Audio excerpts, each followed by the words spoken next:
Hello दोस्तों, मेरे YouTube channel the Conceptum 10th classes में आप लोगों का स्वागत है। मैं आज रोज की तरह आप लोगों के सामने लेकर के आया हूँ क्रमबद्ध तरीके से स्टेप बाय स्टेप। इससे ठीक पहले वीडियो मैंने आप लोगों को कुछ सवाल बताया था। वो सवाल नंबर था 2, 3, 4 और 5। आज कुछ सवाल लेकर के आए हैं 6, 7, 8। 3 सवाल लेकर के आए हैं जिसमें आप देख रहे हैं कि सवाल नंबर 7 में 4 छोटे छोटे प्रश्न पूछे गए हैं। तो सारे क्वेश्चन का जवाब हम लोग कोशिश करेंगे बहुत आसान तरीका से सीखने का। यदि आप भी हमारे साथ सीखना चाहते हैं, मैं आज आप लोग के साथ सीखूंगा। यदि आप लोग भी सीखना चाहते हैं तो आपका कर्तव्य बनता है कि आप ज़्यादा से ज़्यादा दोस्तों को जोड़ लें, वीडियो को शेयर करने के बाद और कॉपी कलम को निकाल लें। तो समय को ना गवाते हुए डायरेक्ट आते हैं मुद्दे पर। तो पहला प्रश्न क्या कह रहा है, चित्र दे करके। ये चित्र दिया हुआ है, ये फिगर दे दिया गया है। उसके बाद क्वेश्चन में कुछ कह रहा है। क्या कह रहा है, यदि त्रिभुज A B E, खोजिए A B E. इधर का जो त्रिभुज देख रहे हैं आप लोग, लंबा जो त्रिभुज देख रहे हैं। सवाल नंबर 6 सॉल्यूशन में आइए। आपका पहला क्वेश्चन बोला है त्रिभुज ए बी ई, खोजिए कहां पर है। इस तरह से है कि नहीं है, ए बी ई सर्वंसम त्रिभुज ए सी डी इधर से लिया गया है। ए सी डी ये सर्वंसम दिया हुआ है। ये सर्वंसम का चिन्ह है। ये वाला किसका चिन्ह है, तो सर्वंसम का चिन्ह है। तो आप लोग को पता होना चाहिए सर्वंसम का अर्थ क्या होता है। वर्ड का मीनिंग जान जाओगे तो फिर क्वेश्चन को सॉल्व करना बहुत ही आसान हो जाएगा। तो देखते हैं सर्वंसम। सर्व तो सभी, अंग मतलब अंग, पार्ट हिस्सा, सब मतलब बराबर, जिसका सभी संगत अंग समान हो उसी को ना सर्वंसम कहते हैं। मतलब इस त्रिभुज के ऊपर रख देंगे तो पूरा पूरा ढक लेगा। कोई क्या करेगा, इस भुजा को ले जाके यहाँ सेट कर देगा तो पूरा पूरा ढकेगा नहीं। संगत इधर जैसे लेंगे इधर भी वैसा ही लेना पड़ेगा। तो सबसे पहले आपका कहा क्या है, गिवन में कह दिया भाई मेरे कि त्रिभुज ए बी ई सर्वंसम त्रिभुज ए बी ई, तो ए सी डी इतना तो कह दिया गया है, गिवन में दिया हुआ है। यदि सर्वंसम है तो संगत चीज बराबर, इसीलिए इधर का ए बी किसके बराबर जरा कह दीजिए आप लोग। ये भी किसके बराबर जरा कह दीजिए आप लोग। ए बी इधर से ए सी देख लीजिए ना, तो ये भी किसके बराबर, ए सी के बराबर। फिर बोलिए सभी चीज बराबर होगा। फिर इधर से ले रहे हैं हम क्या चीज, ए ई। इधर का क्या होगा, ए ई पहला और अंतिम। तो पहला अंतिम कौन है, ए डी। चित्र में भी देख लीजिए ए ई बराबर ए डी। यहाँ तो आपको दिक्कत नहीं होना चाहिए। और एक चीज बराबर है, क्या चीज, बीई बराबर सी डी। इसका जरूरत नहीं पड़ेगा लेकिन मैंने कर दिया। तो क्वेश्चन क्या कह रहा है, इतना सर्वंसम था तो इतना खोज के निकाल लिए। कुछ अपने से तो करना पड़ेगा। सर्वंसम दिया हुआ था तभी ना संगत भुजा को बराबर किए। इतना करने के बाद अब आपका सवाल क्या कर, वो देखिए, सिद्ध करे कि, दर्शाए की। किताब में दर्शाए की है, दर्शाए की, सिद्ध करे की, प्रमाणित करे की, दिखाए की, सबका मीनिंग एक ही है। क्या दिखाना है, त्रिभुज ए डी ई। देखिए ए डी छोटका त्रिभुज ठू देख रहे हैं ना, त्रिभुज ए डी ई छोटका त्रिभुज समरूप ए बी सी बड़का त्रिभुज का। तो ये दोनों त्रिभुज को समरूप करना होगा। तो समरूप करने के लिए आप लोग तैयार हो जाएंगे। और इससे पहले मैं बताना चाहूंगा कि इससे ठीक पहले वीडियो में कहीं एक जगह लिखना था हमको पी, हम लिख दिए आर। समीकरण 1 से जहां लिखे थे, जहां AK-47 से ठोके थे, वहीं पर थोड़ा निशाना चूक गया था। क्या था, हम बोले सही थे कि हमको QP लिखना होगा, अच्छा PQ लिखना होगा, लेकिन वहां पर QR लिख दिया गया है, वहां P छूट गया है। तो आप लोग P कर लीजिएगा। तो आते ही इस क्वेश्चन में आते हैं, इसको सिद्ध करना है समरूप। और समरूप करने के लिए अब तक आप लोगों ने 4 बात पढ़ा। वो 4 बात क्या क्या एक बार बोल दीजिए तो आप लोग बोलिए। पहला है कि तीनों कोण बराबर है तो आप उसको समरूप लिख सकते हैं। दूसरा में क्या पढ़े आप लोग कि तीनों भुजा भट्टे में बराबर है तो समरूप लिख सकते हैं। तीसरा क्या है, जल्दी से बोलेंगे कि दो गो भुजा और बीच वाला कोण, दो गो भुजा भट्टे में बराबर और बीच वाला कोण डायरेक्ट बराबर तो समरूप लिख सकते हैं। चौथा बात जो ऊपर में आप लोग को मैंने सिद्ध करके दिया था, इससे एक वीडियो, उससे पहले वीडियो में तो था क्या चीज, केवल दो कोण बराबर हो जाए तो आप क्या लिख सकते हैं, समरूप लिख सकते हैं। तो भाई मेरे, आप लोग देखेंगे इसमें से कोई एक नियम हम लगाएंगे। आप लोग भी थोड़ा सोच करके देखिए, ये छोटका त्रिभुज को और बड़का त्रिभुज को किताब में समरूप करने के लिए कहा है, तो समरूप तो करेंगे। तो समरूप करने के लिए यही चार में से कोई एक बात सोचना पड़ेगा। तो सोचते हैं, देखते हैं, परमान में आकर के देखते हैं क्या कर रहे हैं। देखेंगे आप लोग, गौर से देखेंगे भाई मेरे, जल्दी से बोलेंगे। छोटका त्रिभुज में भी कोण ए और बड़को त्रिभुज में कोण ए है कि नहीं, देख लीजिए। इस छोटका त्रिभुज में भी हम यहाँ पर फिर से त्रिभुज बना देते हैं, आप लोग को कठिनाई नहीं होगी। ए डी ई और ए बी सी, तो ये डी छोटका त्रिभुज में भी कोण ये है और बड़का त्रिभुज में भी कोण ये है। जब एक ही चीज दोनों में आ जाता है तो उसको क्या कहते हैं, उसको कहते हैं उभयनिष्ठ, या उसको कहते हैं कॉमन। ये कोण तो बराबर हो गया, और तो कोई कोण बराबर नहीं है। समांतर रहता तो संगत कोण बराबर कर देते, समांतरता भी है नहीं, कहीं बोला है समांतर की बात? सर जी सर्वंग सम कहकर कुछ बात कहा है। अब आप लोग बताएंगे कि ये भी यदि छोटका त्रिभुज का ले रहे हैं क्या चीज, भाई में सबसे पहले आप एक बात हमको ये बात बताइए, कौन सा बात, कि ये भी हमको लेना क्या, छोटका त्रिभुज पहले, या छोटका त्रिभुज पहले लिया गया है, छोटका त्रिभुज पहले लिया गया है। तो छोटका त्रिभुज का ले रहे हैं ए डी। तो यदि ए डी लिए हैं तो ए डी तो इधर से क्या आना चाहिए, ए बी, तो ए बी इधर तो कर दिए। अब इतना तो हम कर सकते हैं, बट्टे में बराबर। अब इसके बराबर क्या लिख रहे हैं जरा सोचिए, ए डी के बराबर आप क्या लिख सकते हैं जरा कहिए, यहां से बोले ए डी के बराबर क्या लिख सकते हैं, ए ई। फिर से बोलेंगे ए बी किसके बराबर है, ए बी किसके बराबर है, ए सी। अब मिला के देख लीजिए हुआ कि नहीं हुआ, देख लीजिए कहां से। तो आप कह सकते हैं डायरेक्ट गिवन में आपको कह दिया है कि ये डी किसके बराबर, ये ई के बराबर, और ये बी ए सी के बराबर। अब मिला के देखिए, ए डी बट्टे ए बी, छोटका का ई साइड का भुजा तो बड़का त्रिभुज का ई साइड का भुजा।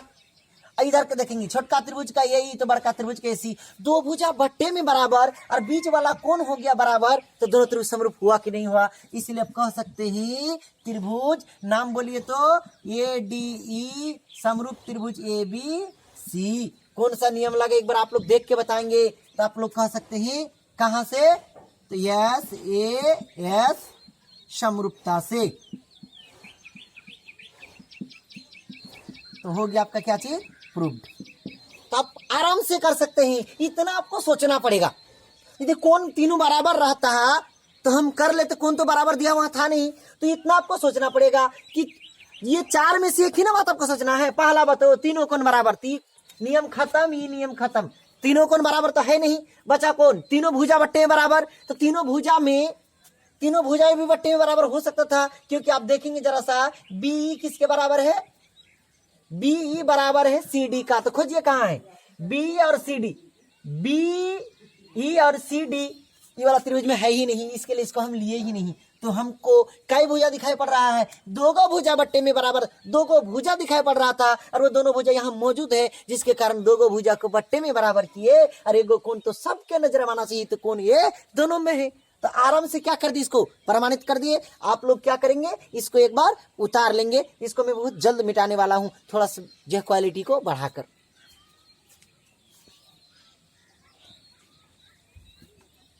तो चलिए आप लोग संभवतः उतार लिए होंगे। अब आते हैं नेक्स्ट क्वेश्चन में।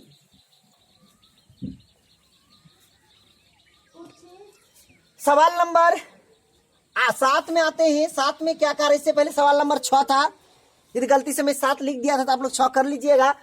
तो सवाल नंबर 7 में क्या कह रहा भाई मेरे, पहले देखिए, ये डी लम्ब है, ये डी जो लम्ब है किस पर है, बीसी पर, दिखाई पड़ना चाहिए चित्र से। फिर कह रहा है इसी लम्ब है ए बी पर, ई सी जो लम्ब है या सी ई जो लम्ब है वो किस पर है, ए बी पर है। लम्ब तो दिखाई पड़ रहा है। तब अब छोटका छोटका 4 को जो बात है उसको प्रमाणित करके दिखाइए, उसको सिद्ध करके दिखाइए। कुछ नहीं है, बस यही जो है पहलवान अभी काम करने वाला है। क्या, केवल दो कोण बराबर, तो तुरंत तुरंत उसको क्या कर सकते हैं, समरूप कर सकते हैं। तो चलते हैं, इसको समरूप करने से आपको मैं आसन बना करके दूंगा, इसलिए यहाँ बहुत सारे कोण है की जगह कोण ई कह रहे हैं। तो कोण ई जो कहिएगा तो इधर वाला 90 की इधर वाला 90, दिक्कत में हो जाएगा ना, थोड़ा सा परेशानी हो जाएगा।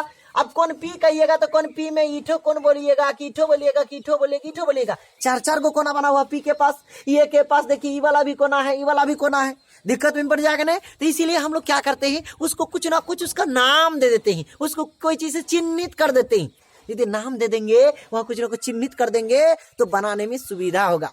नहीं, आप लोग भी देखे होंगे कि किराना दुकानदार अलग अलग सामान को अलग अलग जगह पर क्या करके रखता है, वर्गीकृत करके रखता है, बांट करके रखता है। बांटने की आवश्यकता क्यों हुई भाई मेरे? बांटने की आवश्यकता हुई ना तो बांटा इसलिए जाता है ताकि उसके गुण धर्म को जानने में सहूलियत हो। तो हम लोग भी अलग अलग करते हैं, इसको मानते हैं कौन नंबर 1, कौन नंबर 2, कौन नंबर 3, कौन नंबर 4, कौन नंबर 5, कौन नंबर 6, कौन नंबर 7, ऊपर वाले को 8, 9। आप लोग देख नहीं पा रहे तो थोड़ा सा कल्पना कीजिए, क्वालिटी को थोड़ा सा बढ़ा लेंगे। 1 2 3 4 5 6 7 8 9, यहाँ है 10 11, पी के पास है 12, यहाँ है 13। तो 13 को कौन आप लोग को दिखाई पड़ रहा होगा चित्र में, आराम से देखेंगे तो 13 को जो कौन दिया हुआ है सब में कुछ ना कुछ रिलेशन है। तो सबसे पहले मैं आ रहा हूं कहां पर, गिवन तो दिया हुआ है भाई मेरे कौन कौन लम्हे है, तो एक बार लिख लेते हैं उसमें कौन सी बड़ी बात है। गिवन में आपको कह दिया गया है कौन नंबर 3 90, कौन नंबर 4 90, कौन नंबर 6 90, कौन नंबर 7 90। तो डायरेक्ट मैं लिख रहा हूं कौन नंबर 3 बराबर कौन नंबर 4 बराबर कौन नंबर 6 बराबर कौन नंबर 7 बराबर कै डिग्री 90 डिग्री, सब तो 90 90 डिग्री दिया हुआ है।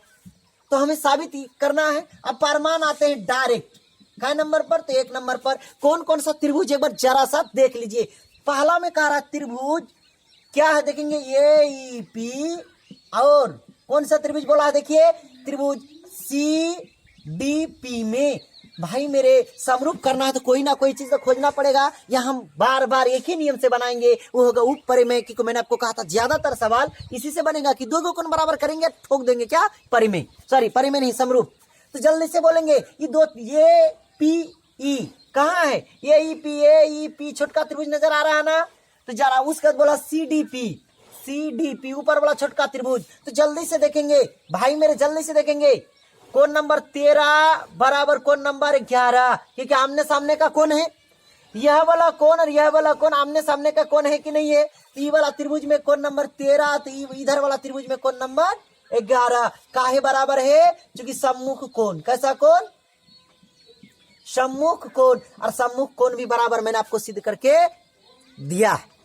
उसके बाद आ जाते हैं और एक कोण, छोटका त्रिभुज में कौन नंबर 3 90, तो बढ़ के उधर वाला छोटका त्रिभुज में कौन नंबर 7 90, देख लीजिए। तो कौन नंबर 3 बराबर कौन नंबर 7, काहे को, तो 90 डिग्री के कारण। जैसे ही दो चीज दो को कोण बराबर हुआ, इसीलिए त्रिभुज ए ई पी समरूप त्रिभुज सी डी पी। कौन सा नियम, तो ये समरूपता से 1 नंबर हो गया प्रूव्ड, कोई दिक्कत नहीं ना है। अब आराम से पहले 2 नंबर देख लेते हैं। 2 नंबर क्या कह रहा देखेंगे, ये त्रिभुज, जल्दी से बोलेंगे त्रिभुज, बोलिए एक बार, त्रिभुज ए बी डी, त्रिभुज ए बी डी, और एक त्रिभुज है उसको देख लीजिए ए बी डी, और त्रिभुज सी बी ई, त्रिभुज सी बी ई में फिर से खोजिए इस त्रिभुज में ए बी है, ए बी डी है कहां, उसको खोजिए। ए बी डी लंबा बड़का त्रिभुज ठो दिखाई पड़ रहा होगा जिसमें कोण 690 है। उसके बाद कह रहा क्या चीज, त्रिभुज सी बी ई, तो कोण 490 हो गया। तो इस त्रिभुज का कोण नंबर डी के पास देखिए कोण नंबर 6 है, इस त्रिभुज में डी के पास देखिए 6 है, कोण नंबर 6 बराबर इस त्रिभुज का ई के पास 90 है, देख लीजिए कोण नंबर 4। क्यों बराबर है, तो बोलेंगे किसके कारण, तो 90 डिग्री के कारण। बड़ी बात नहीं है, 90 डिग्री के कारण बराबर हो गया। और एक कोण खोजना होगा, तो और एक कोण खोजते हैं। जरा सोचिए, ए बी डी में कोण 5 है, और सी बी ई में भी कोण 5 है, इधर भी कोण 5 उधर भी कोण 5। और जब एक ही कोण दोनों में हो तो उसको बार बार बोले हैं आप लोग को, क्या बोलिएगा, कॉमन। और जैसे ही 2 कोण बराबर, इसीलिए त्रिभुज, जल्दी से बोलेंगे कि ए बी डी समरूप त्रिभुज सी बी ई। कौन सा नियम, तो वही नियम ए समरूपता से। 2 क्वेश्चन हो गया प्रूफ। अब तीसरा में आइए, तुरंत आइए, क्योंकि आप लोग को समय लगने वाला है ही नहीं। तीसरा में कह रहा भाई मेरे त्रिभुज ए ई पी कहाँ है, पहले खोजिए। त्रिभुज ए ई पी छोटका वाला त्रिभुज नजर आ रहा है आप लोग को। त्रिभुज ए ई पी और त्रिभुज ए डी बी और त्रिभुज ए डी बी में अब दोनों त्रिभुज को खोज लेते। इधर तो खोज लिए ए ई पी ये छोटका त्रिभुज नजर आ रहा है सभी को। उसका बोला कि ए डी बी, कहाँ A D B? A D B. अच्छा, हड़बड़ नहीं करेंगे क्योंकि हड़बड़ी का नाम गड़बड़ी। ए ई पी में तीन को जो कोना है, एगो 2, एगो 3 और एगो 13, यानी 2 है कि नहीं इस त्रिभुज में? ये छोटका त्रिभुज में कौन 2 है? और इधर जो लिया है ए डी बी उसमें भी कौन 2 है? ए डी बी उसमें भी कौन 2 है? तो कौन 2 तो दोनों तरफ आ गया, एक कौन तो मिल गया। और एक को कौन 90 है। देखिए ये छोटका त्रिभुज का कौन 390 थी, वाला लंबा त्रिभुज का कौन 690। तो इसका कौन नंबर कितना? 3 है आपका, तो उसका कौन नंबर 6। किसके कारण? तो 90 डिग्री के कारण। एक कौन और कौन नंबर 2 इधर भी, कौन नंबर 2 उधर भी। इसको क्या कह देंगे? कॉमन कह देंगे भाई मेरे। इसीलिए त्रिभुज जल्दी से बोलेंगे ए ई पी समरूप त्रिभुज ए डी बी। कौन सा नियम? वही ए समरूपता से। आराम से ये भी प्रूफ हो गया। आप लोग इसको एक बार क्या करेंगे, आराम से उतार लेंगे, ठीक है। और नीचे हमको लिखने का मन नहीं कर रहा है, आप लोग इतना उतार लीजिए, फिर मैं आप लोग को 4 नंबर बता रहा हूं तुरंत।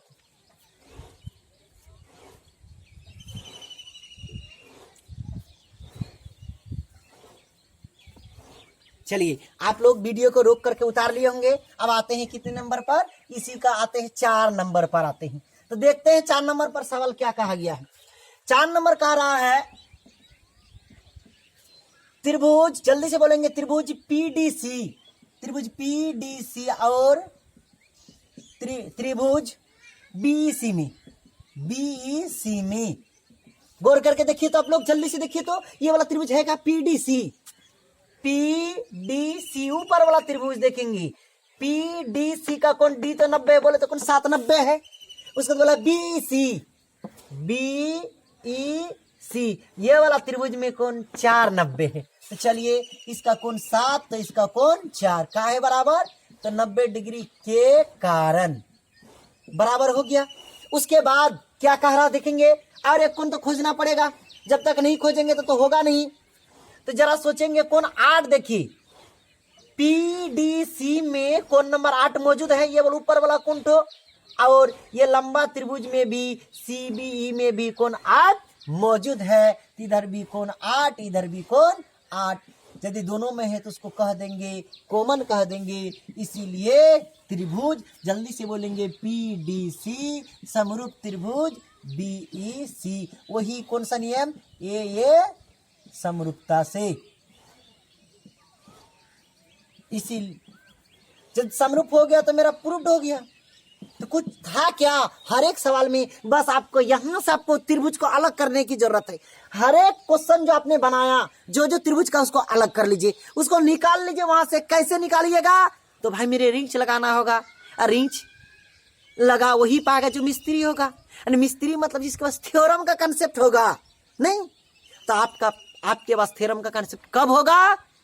जब आपके अंदर जानने की इच्छा होगी, जब आप जिज्ञासा जो है आपके अंदर, आप जिज्ञासु होंगे, यानी जानने की आपके अंदर इच्छा होगी। नहीं, इसलिए आपके अंदर वो ललक होनी चाहिए, नहीं कि हम किस तरह से सीखे, कैसे हो गया, क्यों हो गया, इस तरह का बात यहां पर आना चाहिए। नहीं, अभी आप देख रहे हैं, अभी आप सुन रहे हैं, इसको ऐसे ही नहीं भूल जाना है। एक बार इसको देख ली, उसकी एक में बैठना है, वो क्या क्या बता रही थी। नहीं, हम लोग जो जुड़े थे the Conceptum 10th classes YouTube channel से, जमशेद सर के साथ जो जुड़े थे, तो सर क्या क्या बता रहे थे। अच्छा, दो को कोण, एक ही कोण जब दोनों में हो तो उसको कहते कॉमन। आमने सामने का कोण बराबर हो तो सम्मुख कोण, दो समांतर हो तो एक ही जैसा कोण को संगत कोण। अच्छा, समरूप करने का 2 कंडीशन कि संगत भुजाएं समान अनुपातिक और संगत कोण बराबर। अच्छा, परिमेय नंबर 6.3 में क्या कहा था? यही ना कहा था कि 3 को कोना बराबर हो जाए तो समरूप हो जाएगा। अच्छा जी, 4 में क्या कहा गया था कि 3 को भुजा बट्टे में बराबर हो तो कोण बराबर होगी, इसलिए समरूप होगा।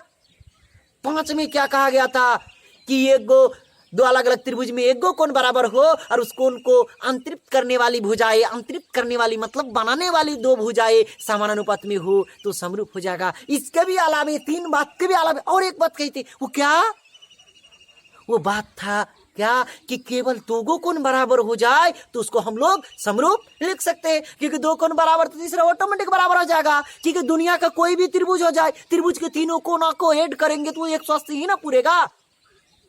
ये सारी सवाल आपके जहन में बीच बीच में आना चाहिए। इसी सब्जेक्ट में केवल नहीं, जो जो चीज आपका जरूरत है सब चीज आपको एक बार सोचना चाहिए कि क्या हमने कभी विचारा, इस जग में जो हम लोगों ने जन्म लिया है, किसने कहा था, रामधारी सिंह दिनकर ने कहा था कि अति बुद्धि विकसित जन्म तुम्हारा, इस धरती पर क्या तुम्हारा कोई कर्तव्य नहीं है? कभी तुम अपने मन में विचारा क्या कर्तव्य तुम्हारा जो है समाप्त हो गया है? केवल इसीलिए हम जन्म लिए थे कि हमको बस इतना ही काम करना था आज तक जितना किए हैं? नहीं। तो आते हैं भाई मेरे अगले सवाल की ओर। सवाल नंबर कितने की ओर जो है, समय आप लोग का ज्यादा ले लिए हैं। आते हैं अंतिम सवाल की ओर। आप लोग ही आराम से एक बार इसको उतार लेंगे। तो चलिए अगले सवाल की ओर आते ही सवाल देखते हैं क्या है। सवाल है 8 नंबर। समय थोड़ा सा लग सकता है, आराम से देखेंगे, कोई हड़बड़ी नहीं है, क्योंकि हड़बड़ी का नाम होता है गड़बड़ी, लेकिन प्रूफ जल्दी होगा। कर समांतर चतुर्भुज, उसका नाम हन्नान मन्नान गप्पर 70 मातिर वहीद अब्दुल कुछ ना कुछ तो है, तो क्या है? ABCD नहीं, समांतर चतुर्भुज ABCD की बढ़ाई गई भुजा। तो समांतर चतुर्भुज ABCD की बढ़ाई गई भुजा AD, तो समांतर चतुर्भुज है। बना लेते हैं, नहीं बोला है तो।